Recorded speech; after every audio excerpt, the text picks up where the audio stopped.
हे हाय नमस्कार दोस्तों, retail trader की बात यूट्यूब चैनल में आपका स्वागत है। तो दोस्तों, बाजार में काफ़ी सारे आईपीओस आपको बैक टू बैक दिखाई दे रहे हैं। जैसे जैसे गर्मियां बढ़ती जा रही है, बाजार में भी काफ़ी ज़्यादा गर्मी में बढ़ाव हो रहा है। और दोस्तों, इसी के बीच आपको आईपीओ के सेक्शन में एक और नया आईपीओ देखने को मिला है। बेसिकली मेन बोर्ड में नया आईपीओ देखने को मिला है।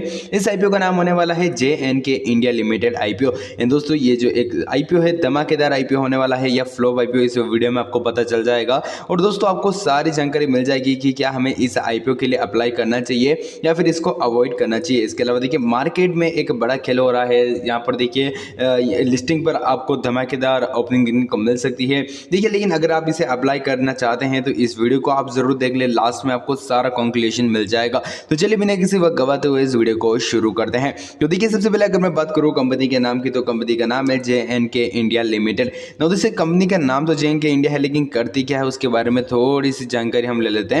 देखिए, JNK इंडिया जो कंपनी है, ये इनकॉर्पोरेट हुई थी सन 2010 में।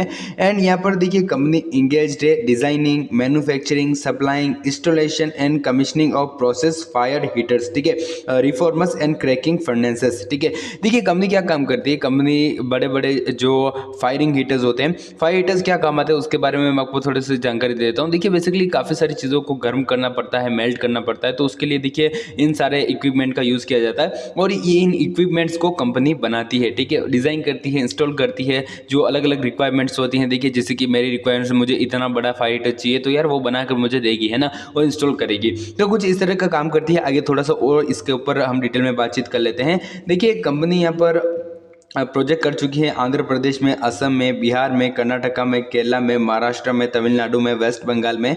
एंड यहाँ पर देखिए इम्प्लोटेड प्रोजेक्ट ग्लोबली, ठीक है। इसके अलावा देखिए पूरे ग्लोबली इसने काम किया है। एंड दोस्तों, उसी के साथ साथ देखिए इसने मैक्सिको, नाइजीरिया वगैरह में भी काम किया है। और as of March 31, 2023 company has served over 17 clients in India, ठीक है, जहाँ पर 7 क्लाइंट्स देखने को मिल जाते हैं ओवरसीज, मतलब देखिए बाहर के। एंड दोस्तों, अगर मैं बात करूँ domestic client including Indian oil हो जाता है, कॉर्पोरेट हो जाता है, ठीक है, Indian Oil Corporation, Tata Projects Limited, ठीक है, Rashtriya Chemicals and Fertilizers Limited. And दोस्तों, यहाँ पर देखिए आपको नुमालीगृह रिफाइनरी लिमिटेड, काफ़ी सारे ऐसे बड़े बड़े नाम्स आपको इस लिस्ट में देखने को मिल जाते हैं।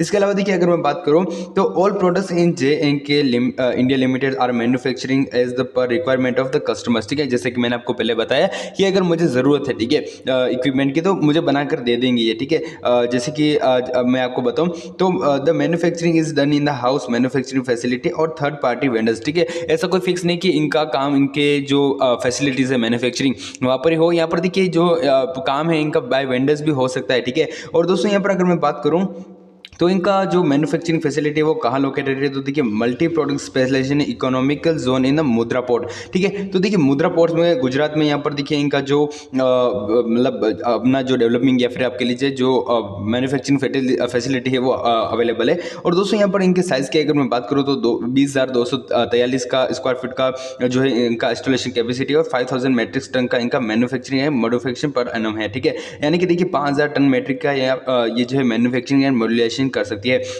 पर एनम, है ना, पर ईयर के हिसाब से हम बात कर रहे हैं, ठीक है। और एज ऑफ मार्च 31, 2023 कंपनी के पास 192 यहाँ पर परमानेंट एम्प्लॉयज देखने को मिल जाते हैं, जो कि काफ़ी बढ़िया बात हो जाती है। चलिए, अभी हम यहाँ पर कंपनी की जानकारियों के ऊपर बात हो गई, थोड़े से इसकी फाइनेंशियल्स पर हम अपनी नज़र घुमा लेते हैं, देखते हैं कि किस तरह से कंपनी के फाइनेंशियल डाटा है। तो दोस्तों देखिए, 31 मार्च 2021 की अगर मैं देखूँ तो देखिए कंपनी ने जो है 125 करोड़ का लगभग जो है एसेट्स था कंपनी के पास। फिर 2022 आता है, कंपनी की जो एसेट्स है वो 268 करोड़ के 268 करोड़ के हो जाते हैं। फिर 2023 आता है, 337 यानी कि 337 करोड़ के कंपनी के एसेट्स हो जाते हैं। फिर यहाँ पर देखिए 2023 आता है, दिसंबर की मैं बात कर रहा हूँ, ठीक है। तो दोस्तों, यहाँ पर तब तक के कंपनी की जो एसेट्स है वो 453 करोड़ हो जाते हैं। यानी कि देखिए 2021 से 2023 तक अगर कंपैरिजन करें तो यहाँ पर काफ़ी अच्छा एसेट्स में ग्रोथ देखने को मिला है। लगभग देखिए 4 गुना अपना एसेट्स जो है होते हुए दिखने को मिल रहे हैं। अगर मैं बात करूँ कंपनी के रेवेन्यू की, तो कंपनी का जो रेवेन्यू था 2021 में 138 करोड़ का था। और फिर यहाँ पर देखिए 2022 आता है, कंपनी का रेवेन्यू 297 करोड़ का हो जाता है, लगभग 300 करोड़ आप मान के चलिए। फिर यहाँ पर 2023 में कंपनी का जो रेवेन्यू है वो 411 करोड़ का होता है। और फिर 2023 के 31 दिसंबर यानी कि एक साल के आधे डाटा की बात करूँ, यानी कि 6 महीने लगभग, तो यार यहाँ पर कंपनी ने जो है 256 करोड़ का रेवेन्यू कर लिया है। फिर अगर मैं बात करूँ PAT, प्रॉफिट आफ्टर टैक्स की, तो देखिए 16 करोड़ का प्रॉफिट 2021 में था। फिर यहाँ पर 2022 आता है, 35 करोड़ का प्रॉफिट है। है। फिर यहाँ पर देखिए 2023 आता है 46 करोड़ का प्रॉफिट है। और दोस्तों 31 दिसंबर 2023 की मैं बात करूँ तो कंपनी ने इस साल भी 46 करोड़ का पीएटी कर दिया है। यानी कि देखिए कंपनी ने इस साल आधे जो मतलब अपना जो रेवेन्यू था आधे रेवेन्यू में ही काफ़ी अच्छा प्रॉफिट बना लिया है। और लगभग देखिए कंपनी इस साल जो है 500 करोड़ के लगभग का रेवेन्यू करेगी। तो उस हिसाब से देखा जाए तो इसका प्रॉफिट 90 से 100 करोड़ के लगभग रहने वाला है। और दोस्तों अगर मैं बात करूँ नेटवर्थ की तो देखिए इसकी जो नेटवर्थ है वो 2021 में आपको 36.82 करोड़ की देखने को मिलती है। फिर यहाँ पर 2022 में देखिए 72 करोड़ की इसकी नेटवर्थ देखने को मिल जाती है। फिर 2023 में 122 करोड़ की इसकी नेटवर्थ रहती है। दोस्तों 2023 31 दिसंबर तक 168 यानी कि 168 करोड़ की इसकी नेटवर्थ आपको नजर आती है। रिजर्व एंड सरप्लस की बात करूं तो 36 करोड़ का आपको 2021 में रिजर्व एंड सरप्लस देखने को मिलता था, जो कि इस वक्त बढ़कर 158 हो चुका है, जो कि काफी बढ़िया बात हो जाती है। एंड टोटल बोरोविंग्स की बात करूं तो 8 करोड़ 95 लाख यानी कि लगभग 9 करोड़ की बोरोविंग्स 2021 में देखने को मिलती थी, जो कि इस वक्त 56 करोड़ में बदल चुकी है। हालांकि देखिए कंपनी का रेवेन्यू जिस तरह से बढ़ रहा है, प्रॉफिट जिस तरह से बढ़ रहा है, उस तरह से कंपनी के बोरोविंग्स भी इंक्रीज होते जा रहे हैं। चलिए आगे बढ़ते हुए अगर मैं इसके की परफॉर्मेंस इंडिकेटर की बात करूं तो इसकी जो आरओई आपको 31.79% की देखने को मिलती है। आरओसीई आपको यहाँ पर देखिए 34.73% की देखने को मिलती है। एंड डेब्ट टू इक्विटी रेशियो की अगर मैं बात करूँ तो 0.34 का आपको डेब्ट टू इक्विटी रेशियो देखने को मिल जाता है। लिटिल बिट हायर देखने को मिलता है, ऐसा नहीं कह रहा हूँ कि बहुत ही ज़्यादा कम है या फिर बिल्कुल ही कम है, थोड़ा सा आपको ज़्यादा देखने को मिल जाता है। और रिटर्न ऑन नेटवर्थ की बात करूँ तो 31.79% का आपको रिटर्न ऑन नेटवर्थ देखने को मिलता है with price to book value ratio of 11.92 है ना। और दोस्तों अगर मैं बात करूँ पीएटी मार्जिन यानी कि प्रॉफिट आफ्टर टैक्स मार्जिन की तो 18.24 का यहाँ पर आपको देखिए पीएटी मार्जिन देखने को मिल जाते हैं। तो दोस्तों चलिए आगे बढ़ते हुए बात कर लेते हैं इसके ईपीएस और पीई की। तो देखिए इसका जो अर्निंग पर शेयर है आपको कुछ इस टाइप से देखने को मिलता है, जहाँ पर आपको प्री आईपीओ में 9.58 का पीई देखने को मिलेगा, सॉरी ईपीएस देखने को मिलेगा। और जो पोस्ट आईपीओ में इसका अर्निंग पर शेयर है वो 11.08 का हो जाएगा। पीई इसका 43.32 का देखने को मिलता है, जो कि यार पोस्ट आईपीओ में 37.46 का होता हुआ देखने को मिलेगा। ऐसा नहीं कह रहा हूँ कि काफी ज्यादा अट्रैक्टिव वैल्यूएशन है, ठीक ठाक वैल्यूएशन देखने को मिल जाती है। आईपीओ डेट्स की बात करूँ तो दोस्तों 23 तो मतलब 23 अप्रैल 2024 यानी कि आज से 25 अप्रैल 2024 तक आईपीओ बाजार में खुला रहेगा। एंड दोस्तों अगर मैं बात करूँ इसके फेस वैल्यू की तो 2 रुपीज पर शेयर की इसकी फेस वैल्यू रहने वाली है। प्राइस बैंड की बात की जाए तो 395 टू 415 रुपीज़ की आपको यहाँ पर शेयर की प्राइस देखने को मिलेगी। यानी कि देखिए अगर आप अप्लाई कर रहे हैं तो आपको कट ऑफ पर 415 रुपीज़ के प्राइस पर अप्लाई करना पड़ेगा। 36 शेयर्स का आपको एक बकेट या फिर एक लोड देखने को मिलेगा। एंड दोस्तों अगर मैं बात करूँ इसके इश्यू साइज की तो देखिए इसका जो इश्यू साइज है वो 649 करोड़ का देखने को मिलेगा। टोटल यहाँ पर देखिए 650 करोड़ के लगभग का इसका इश्यू साइज रहने वाला है, जिसमें से 300 करोड़ का इसका जो है फ्रेश इश्यू होने वाला है एंड 349 करोड़ का इसका जो है ओएफएस होने वाला है। थोड़ा नेगेटिव पॉइंट यहाँ पर देखने को मिलता है कि अच्छा खासा माल जो है यहाँ पर ओएफएस यहाँ अपना बेच कर निकल रहे हैं, तो यहाँ पर कहीं ना कहीं थोड़ा सा डाउट देखने को मिल जाता है। इसके इश्यू टाइप की बात करूँ तो बुक बिल्ड इशू होने वाला है। दोस्तों अगर मैं बात करूँ इसके ऑब्जेक्टिव ऑफ आईपीओ की, यानी कि देखिए कंपनी इन पैसों का करने क्या वाली है, जो 300 करोड़ फ्रेश इशू के जरिए जुड़ा रही है उसको करेगी क्या, कहाँ उपयोग लेने वाली है। तो working capital requirement and general corporate purpose is the reason. इसके अलावा यहाँ पर देखिए कोई भी रीजन नहीं है। हालांकि देखिए अच्छा खासा पैसा कंपनी ले रही थी, तो यार यहाँ पर अपनी बोरोइंग्स फ्री कर लेती कंपनी तो अच्छा रहता। दोस्तों अगर मैं बात करूं कंपनी के यहाँ पर जो प्रीमियम है उसको मतलब देखिए इस वक्त करंट प्रीमियम क्या चल रहा है।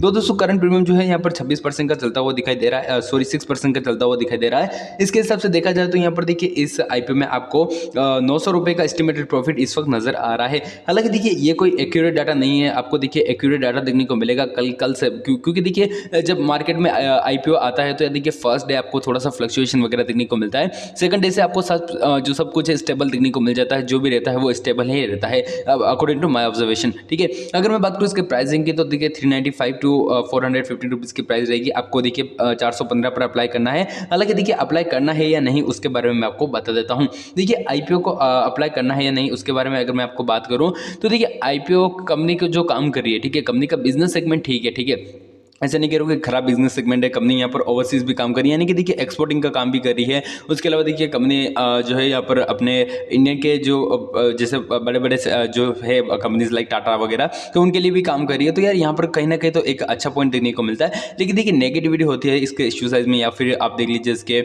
जो भी लाइक प्रमोटर्स वगैरह हैं वो अपने होल्डिंग्स बेच कर निकल रहे हैं। यहाँ पर देखिए प्रमोटर्स अपना माल बेच कर निकल रहे हैं, तो कहीं ना कहीं यहाँ पर एक नेगेटिविटी देखने को मिल जाती है। दोस्तों अगर मैं बात करूँ सेकंड नेगेटिव पॉइंट की तो देखिए आप इस इसका इशू साइज नोट कीजिएगा। देखिए सॉरी मतलब इसका ग्रे मार्केट प्रीमियम नोट कीजिएगा, मात्र 6% का इसका प्रीमियम चल रहा है। इसके हिसाब से देखा जाए तो देखिए ये जो है आईपीओ आपके लिए सेफ नहीं है, क्योंकि देखिए हम अगर रिटेल इन्वेस्टर्स के लिए बात करें तो देखिए अगर मेन बोर्ड आईपीओ में हम अप्लाई करें तो हम यहाँ पर मिनिमम देखें कि जो है 20% का प्रीमियम चलता ही हो, यहाँ पर 20% से कम प्रीमियम ना हो। लेकिन देखिए इस कंडीशन में काफ़ी ज़्यादा कम आपको प्रीमियम देखने को मिल रहा है, और उस कंडीशन में मैं आपको सलाह दूंगा कि एक बार के लिए आप इसको होल्ड करें, अवॉइड करें। अवॉइड मतलब नहीं करें बिल्कुल ही, इसको आप होल्ड करें। यानी कि देखिए जो 2 दिन बाद आपको लास्ट डेट देखने को मिलेगी, यानी कि मैं बात कर रहा हूँ यहाँ पर देखिए 25 की, तो देखिए उस दिन हम आप जो है अप्लाई करेंगे इसके लिए, और फिर यहाँ पर अपना देखिए डिसीजन बनाएंगे कि इसके लिए अप्लाई करना है या नहीं करना है। उसके लिए मैं आपके लिए अंतिम आवेदन वीडियो ज़रूर लेकर आऊँगा, जब पर आपको मैं लास्ट में गाइड कर दूंगा कि आपको इसके लिए अप्लाई करना है या नहीं। तो दोस्तों आज की इस वीडियो में इतना ही, उम्मीद करता हूँ वीडियो पसंद आया होगा। अभी आप अप्लाई मत करना, इसको होल्ड पर रखना, हम आपके लिए लास्ट डे रिव्यू वीडियो जरूर लेकर आएंगे। मिलते हैं इस नए वीडियो में, बाय बाय, कीप वॉचिंग।